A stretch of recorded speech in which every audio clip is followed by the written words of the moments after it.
How to change Instagram notification sound.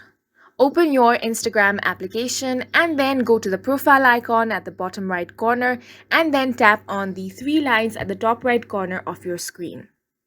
Now go to your settings, then tap on notifications. Here you want to go to post stories and comments under push notifications section. So now scroll all the way down and then tap on additional options in system settings. This is going to take you to your system settings. So what you want to do over here is tap on notification categories. Once you are in here, you can change the Instagram notification for Instagram Direct requests, or your video call chat. So what you want to do is tap on Instagram Direct first, and then you will find the option of sound.